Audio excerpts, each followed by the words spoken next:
السلام علیکم ورحمۃ اللہ وبرکاتہ۔ تو سٹوری ہم کرتے ہیں آگے۔ تو ہم نے بات کی تھی کہ جو عرب تھے نبی صلی اللہ علیہ وسلم سے پہلے، وہ پہلے ابراہیم علیہ السلام اور اسماعیل علیہ السلام کے دین پہ چلنے والے تھے، یعنی یہ توحید پہ تھے، یہ صرف اللہ کو پکارتے تھے۔ تو پھر ایک بندہ آیا تھا، اس کا نام تھا عمر بن نحی۔ تو وہ بندہ سب اس سے پیار کرتے تھے، سب کہتے تھے کہ یہ بہت اچھا، بہت نیک انسان ہے۔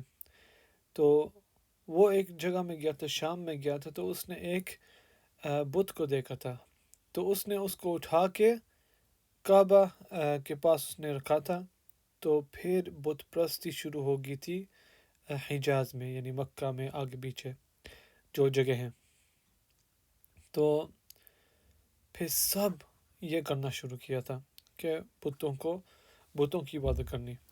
تو ہم نے کہا تھا کہ جب نبی صلی اللہ علیہ وسلم مکہ میں آئے تھے، بعد میں جب سارے مسلمان داخل ہو گئے تھے تو مسلمان زیادہ طاقت میں تھے۔ اس دور میں 360 بت تھے کعبہ کے ارد گرد، اور نبی صلی اللہ علیہ وسلم نے سب کچھ توڑ دیا تھا۔ تو اب ہم چلتے ہیں پھر واپس، یعنی نبی صلی اللہ علیہ وسلم کے دور سے پہلے، کہ ہم آپ کو تھوڑا سا بتائیں گے کہ وہ جو عرب تھے وہ کیا کیا کرتے تھے اپنے بتوں کے ساتھ۔ پہلی بات ہے کہ وہ کہتے تھے کہ یہ بت ہمیں بچائیں گے، جو بھی ہمیں چاہیے ہم دعا کریں گے، یہ بت ہمیں دے دیں گے، ایسے وہ دعائیں کرتے تھے۔ دوسری بات ہے وہ جیسے حج ہوتا ہے نا، وہ ایسے کرتے تھے، یعنی جیسے ہم کعبہ کے ایسے طواف کرتے ہیں، وہ ایسے کرتے تھے اپنے بتوں کے ساتھ۔ تو کچھ بندے ایسے کرتے تھے کہ وہ کچھ کسی جانور کو ذبح کرتے تھے اپنے بتوں کے لیے، ٹھیک ہے۔ تو ہاں، تو اور ایسے بھی ہوتا تھا کہ وہ کچھ کھانا اور کوئی پانی وغیرہ، جوس جو بھی ہے، وہ بتوں کے سامنے رکھتے تھے۔ تو اللہ اس کا بھی ذکر کرتے ہیں کہ یہ کہتے تھے کہ ہاں یہ جو ہے یہ ہمارے بتوں کے لیے ہے، اور یہ جو کھانا وغیرہ ہے یہ اللہ کے لیے ہے، یہ کہتے ہیں قرآن میں۔ تو یعنی ایسے کرتے تھے، وہ کھانا وغیرہ رکھتے تھے اپنے بتوں کے لیے۔ تو اور بھی ایسے کرتے تھے کہ وہ جو بھی ان کے پاس باغ تھے اس کا کوئی حصہ کہتے تھے ہاں جو بھی ادھر یعنی پھل ہے وغیرہ ہمارے باغ میں، یہ ہمارے بت کے لیے ہے، یعنی اور یہ جو ہمارے پاس بکریاں ہیں یہ بھی ہم دیتے ہیں اپنے بتوں کو، یعنی ہم ذبح کریں گے ان کے لیے۔ تو بس ایسے ہی وہ کرتے تھے۔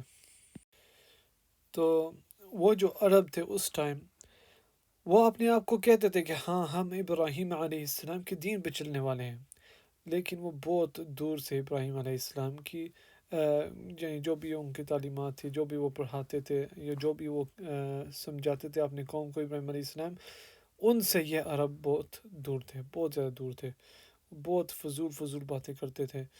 تو ہم نہیں کہہ سکتے کہ یہ ابراہیم علیہ السلام کوئی ایک ذرہ برابر بھی نہیں تھے ابراہیم علیہ السلام کے سے۔ تو اب ہم بات کرتے ہیں نبی صلی اللہ علیہ وسلم کی فیملی کے بارے میں، ٹھیک ہے۔ تو نبی صلی اللہ علیہ وسلم کی فیملی جو ہے وہ ہاشمی تھے، ٹھیک ہے۔ کیونکہ ہاشم ابن عبد مناف اس فیملی میں سے تھے، ٹھیک ہے، ہاشم بن عبد مناف۔ تو یہ کون تھے؟ ہاشم ایک بندہ تھا پہلے، نبی صلی اللہ علیہ وسلم سے پہلے، ظاہر ہے۔ تو وہ اچھے انسان تھے، یعنی اچھے تھے، وہ جو آتے تھے حج کرنے کے لیے ان کو کھانا دیتے تھے، ان کو پانی دیتے تھے۔ تو یعنی یہ سب ان کو جانتے تھے کہ یہ جو بندہ ہے یہ بہت دینے والا ہے۔ تو ہاشم بہت امیر تھا، بہت سچا تھا، یعنی کوئی جھوٹ نہیں تھا بولتا۔ تو پھر وہ یعنی ایسے بھی کرتا تھا کہ جیسے سوپ ہوتا ہے نا وہ دیتا تھا جو بھی حجاج تھے، جو بھی حج کرنے کے لیے آتے تھے یا کعبہ کو کی زیارت کرنے کے لیے آتے تھے، وہ ان کو جیسے سوپ ہوتا ہے نا وہ دیتے تھے. تو ہاشم کا پہلا نام تھا عامر، لیکن اس کو ہاشم کہتے تھے. تو یہ جو بندہ ہے، یہ ہاشم جو تھا، یہ ایک عورت کے ساتھ اس نے شادی کی تھی. اس عورت کا نام تھا سلمہ. اور پھر وہ یعنی اس کے ساتھ رہا تھا مدینہ میں. تو وہ پھر چلا گیا شام کی طرف کوئی کام کے لیے، تو وہ فوت ہو گیا تھا. تو اس کی بیوی جو ہے اس نے ایک بچہ پیدا کیا تھا، اس کا نام تھا عبد المطلب. تو عبد المطلب وہ بہت زیادہ مشہور بندہ ہے. تو آپ کو بعد میں پتہ چلے گا کہ عبد المطلب کون تھا. تو عبد المطلب کا نام یعنی بندے کو کہتے تھے کہ شیبہ. کیوں شیبہ اس کو کہتے تھے؟ کیونکہ اس کے بال جو ہے نا وہ وائٹ تھے، وائٹ بال تھے. تو یہ سلمہ جو ہے انہوں نے اپنے بیٹے عبد المطلب کو اپنے ابو کے گھر میں مدینہ میں ان کو رکھا تھا. تو جو مکہ میں یعنی جو ہاشم کی فیملی تھی، کیونکہ ہاشم اب فوت ہو گیا تھا، جو ہاشم کی فیملی تھی مکہ میں ان کو پتہ بھی نہیں تھا کہ عبد المطلب ہے. تو پہلے جب ہاشم زندہ تھا پھر وہی دیتے تھے کھانا، جو بھی حج پہ آتا تھا کھانا اور پانی جو ہے وہ ان کی ذمہ داری ہوتی تھی، اور سب بہت خوش ہوتے تھے، اور ہاشم بھی بہت خوش ہوتے. فخر کی بات ہوتی تھی کہ دیکھیں میں دیتا ہوں سب کو کھانا اور پانی، میں دیتا ہوں ان کو. تو پھر جب وہ فوت ہو گئے تھے پھر ان کا بھائی جو ہے المطلب بن عبد مناف، وہ بھی بہت سچا اور بہت زیادہ یعنی دینے والا بہت اچھا بندہ تھا. تو وہ بھی پھر دیتا تھا. تو پھر جب عبد المطلب بچہ تھا یا چھوٹا تھا ابھی، یہ جو اس کا چچا تھا المطلب جس کی بات کر رہے ہیں کہ اب وہ دیتا تھا کھانا اور پینا دیتا تھا جو حج کرنے کے لیے آتے تھے ان کو. تو المطلب کو پتہ چلا کہ ہاں یہ میرا ہے ہاشم کا بیٹا بھی ادھر ہے مدینہ میں. وہ چلا گیا تھا ادھر مدینہ اس بچے کو لینے کے لیے. تو جب اس نے دیکھا عبد المطلب کو، اس کے آنکھوں میں آنسو آ گئے. تو اس کو بہت زیادہ پسند آیا بچہ. تو جو بچہ ہے وہ کہہ رہا تھا کہ میں ادھر اماں کے ساتھ خوش ہوں، لیکن جو المطلب تھا اس نے کہا نہیں نہیں نہیں، آپ میرے ساتھ جائیں گے واپس مکہ میں. تو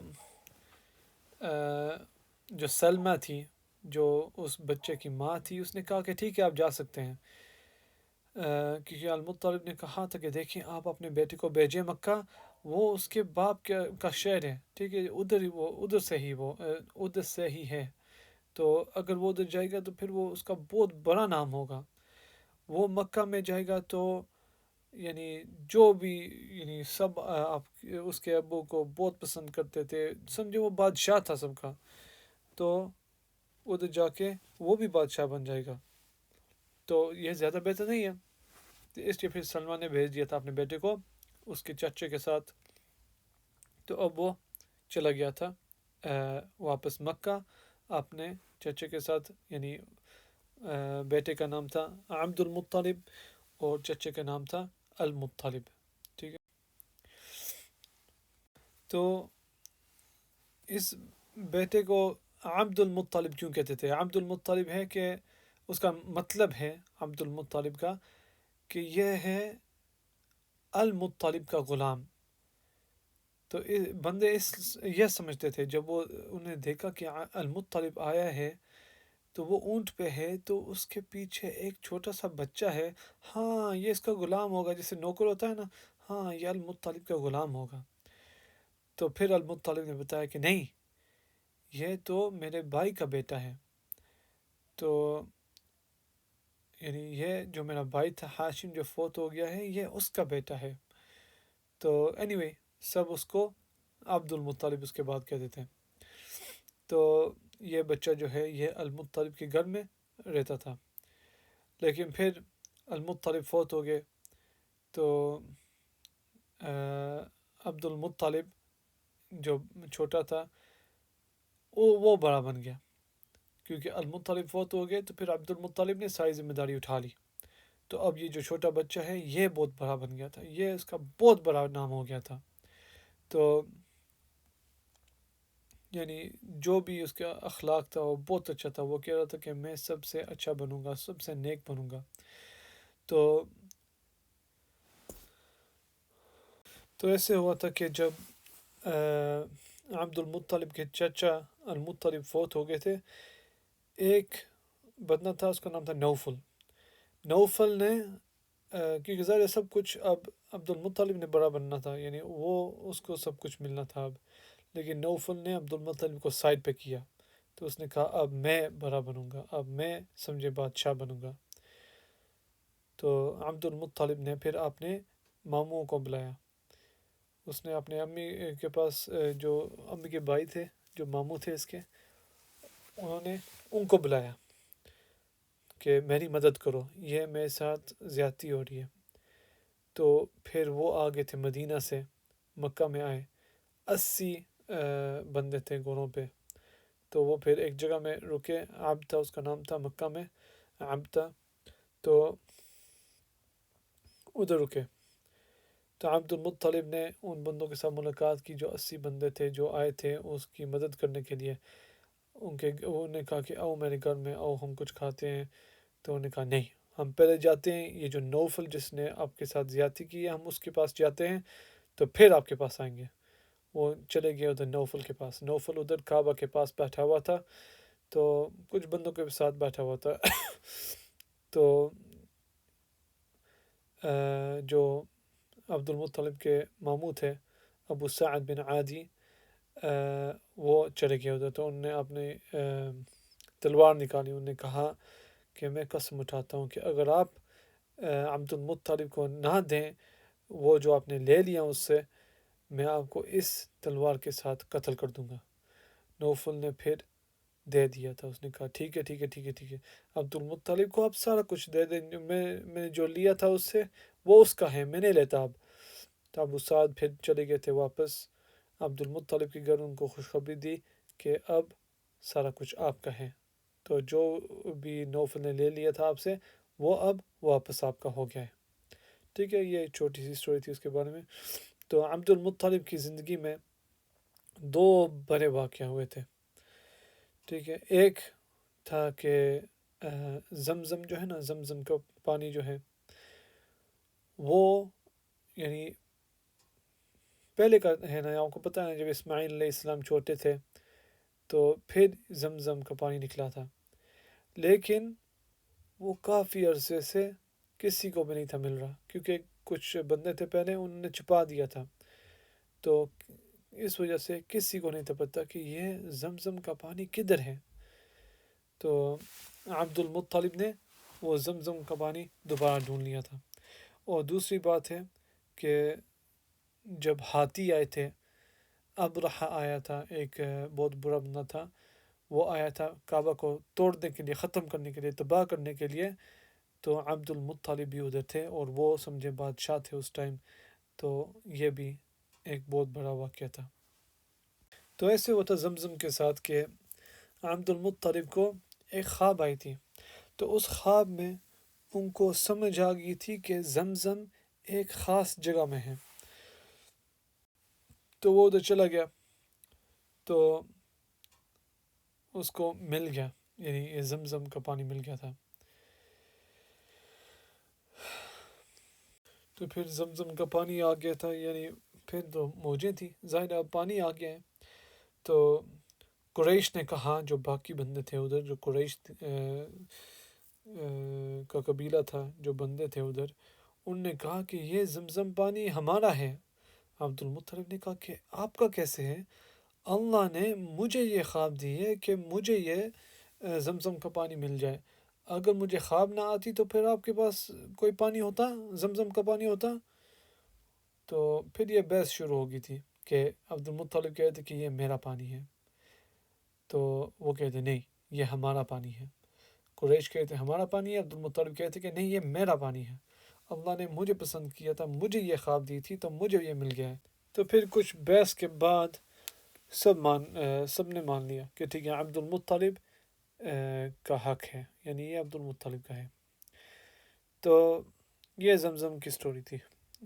تو دوسری سٹوری یہ ہے کہ جب ہاتھی آئے تھے کعبہ کو توڑنے کے لیے، جب ابرحہ الصباح الحبشی، وہ ایک بندہ تھا، وہ یمن میں تھا، ایک جگہ ہے اس کا نام ہے یمن، وہ سعودی عرب سے تھوڑا سا دور ہے۔ تو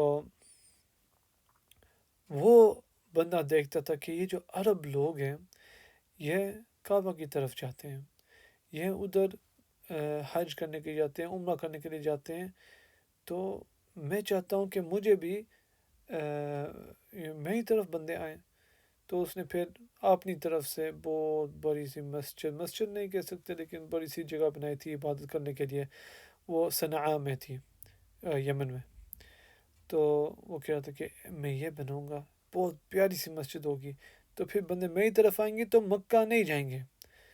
تو ایک بندہ تھا، وہ کنانہ کے قبیلے سے تھا، یعنی فیملی سے تھا، کنانہ بڑی فیملی سے تھا، وہ ادھر چلا گیا ابرحہ کی یعنی عبادت والی جگہ میں۔ تو وہ رات کو چلا گیا، تو اس نے پھر دیواروں پہ اس نے گن لگا لیا۔ ابرحہ کو جو پتہ چلا اس کو بہت غصہ آیا، اس نے پھر ساری فوج کو اکٹھا کر لیا، 60,000 بندوں کو اکٹھا کیا کہ یہ فوج جائے گی اور کعبہ کو تباہ کر دے گی، کیونکہ یہ جس نے بھی ادھر دیواروں کے ساتھ گن لگایا ہے وہ کعبہ سے پیار کرتا ہے، تو میں کعبہ کو توڑ دوں گا۔ میں نے ویسے بھی یہ جو عبادت والی جگہ بنائی ہے وہ کعبہ کے ساتھ مقابلہ کرنے کے لیے میں نے بنائی تھی۔ تو اس نے پھر ہاتھیوں کو بھی لگا لیا فوج کے ساتھ، سب سے بڑا ہاتھی جو ہے اس نے خود پسند کیا تو وہ خود اس پہ بیٹھتا تھا۔ تو اس کے فوج میں کوئی 9 یا 13 اونٹ تھے، اونٹ نہیں، ہاتھی تھے۔ تو وہ پھر چلتے رہے، تو ایک جگہ میں پہنچ گیا، اس کا نام تھا المغمس۔ تو ادھر اس نے پھر اپنی فوج کو تیار کیا، اپنے ہاتھی کو تیار کیا، تو اس نے تیاری کی کہ ہم اب مکہ میں داخل ہوں گے۔ تو ایک جگہ میں پہنچے، وہ محصر اس کا نام کہتے ہیں، اس کا نام ہے، تو وہ مزدلفہ اور منہ کے درمیان ہے۔ تو یہ جو ہاتھی ہے جب اس جگہ میں پہنچ گیا وہ بس بیٹھ گیا اور اس نے کہا کہ میں آگے نہیں جاؤں گا۔ ظاہر وہ بول نہیں تھا سکتا لیکن وہ آگے نہیں تھا جا رہا، جو مرضی بندے کرتے تھے، وہ ہاتھی نہیں تھا اٹھنے لگا۔ تو جب بندے اس کو کہتے کہ ٹھیک ہے اس طرف جائیں، یعنی آگے جائیں، کہتا تھا نہیں، اگر کہتے کہ پیچھے جائیں چلا جاتا تھا، دائیں طرف جائیں چلا جاتا تھا، بائیں طرف جائیں چلا جاتا تھا، لیکن آگے اس نے نہیں تھا جانا۔ تو ہاں، یعنی وہ پھر کعبہ کی طرف نہیں تھا جاتا لیکن باقی ہر طرف چلا جاتا تھا۔ تو پھر ایسا ہوا تھا کہ اللہ نے بہت سارے پرندے بھیجے، تو ان پرندوں کے پاؤں میں یہ پتھر سے تھے، تو انہوں نے وہ پھینک دیے ان کے اوپر۔ تو یعنی ہر پرندے کے پاس 3 پتھر تھے، 2 اس کے پاؤں میں اور 1 اس کے منہ میں، تو وہ پھر پھینکتے تھے نیچے۔ تو ابرحہ کی جو فوج ہے، یعنی ان کو صرف تھوڑا سا درد نہیں تھا، اتنی اونچائی سے وہ پتھر آ رہے تھے، تو ان کے جو بازو ہیں وہ بھی یعنی کاٹ جاتی تھی، اس کی وجہ سے کاٹ جاتی تھی، تو یعنی فوت بھی ہو جاتے تھے۔ تو بہت سارے جو ابرحہ کی فوج تھی وہ ایسے فوت ہو گئے تھے، اور جو باقی تھے وہ بھاگ گئے تھے کہ بس الگ الگ جگہوں میں بس بھاگ گئے تھے کہ ہم اپنے آپ کو بچا دیں۔ ابرحہ اس کو خود بیماری ہو گئی تھی، تو ایسے ہوا تھا کہ اس کی جو انگلیاں ہیں نا ہاتھ میں، وہ انہوں نے وہ کاٹ لی تھی۔ تو پھر جب وہ واپس جا رہا تھا بھاگ رہا تھا ادھر سے، تو ایک جگہ میں پہنچا، صنعاء اس کا نام ہے، تو بہت اس کو یعنی بیماری لگ گئی تھی، تو وہ ادھر ہی قریب ادھر فوت ہو گیا تھا۔ تو تو جو قریش تھے جب انہوں نے دیکھا کہ یہ اتنی بڑی فوج آئی ہے، وہ تو بھاگ گئے تھے پہاڑوں میں. تو جب انہوں نے دیکھا کہ یہ سارے بندے چلے گئے ہیں، یہ سارے بندے اللہ نے ان کو تباہ کر دیا، پرندے بھیجے ہیں، ان کو ختم کر دیا ہے، تو پھر وہ واپس آئے تھے مکہ میں. تو یہ جو سال ہے اس کو کہتے ہیں جو ہاتھی والا سال. ٹھیک ہے، اس کو بعد میں یاد کرتے تھے کہ یہ ہاتھی والا سال تھا. اور یہ جو واقعہ ہوا تھا یہ صرف کوئی تھوڑا سا ٹائم نبی وسلم کے پیدائش سے تھوڑا سا پہلے ہوا تھا. ٹھیک ہے، یعنی اس سال میں نبی وسلم پیدا ہوئے تھے، اسی سال میں. لیکن یہ جو ہاتھی کا واقعہ ہوا تھا کوئی 50 دن نبی وسلم کے پیدائش سے پہلے تقریباً یہ ہوا تھا. تو یہ سمجھیں یہ اللہ کی طرف سے ایک گفٹ تھا نبی صلی اللہ علیہ وسلم کو اور ان کی فیملی کو. اور یعنی ایسے ہی تھا کہ اللہ دکھانا چاہ رہے تھے کہ کعبہ کو کوئی بھی نہیں تباہ کر سکتا. تو اس سال میں ہمارے نبی صلی اللہ علیہ وسلم پیدا ہوئے تھے، جس سال میں وہ ابرہہ آیا تھا کعبہ کو توڑنے کے لیے. تو آج کے لیے یہ سٹوری کافی ہے. انشاءاللہ کل ادھر سے شروع کرتے ہیں انشاءاللہ. السلام علیکم ورحمۃ اللہ وبرکاتہ.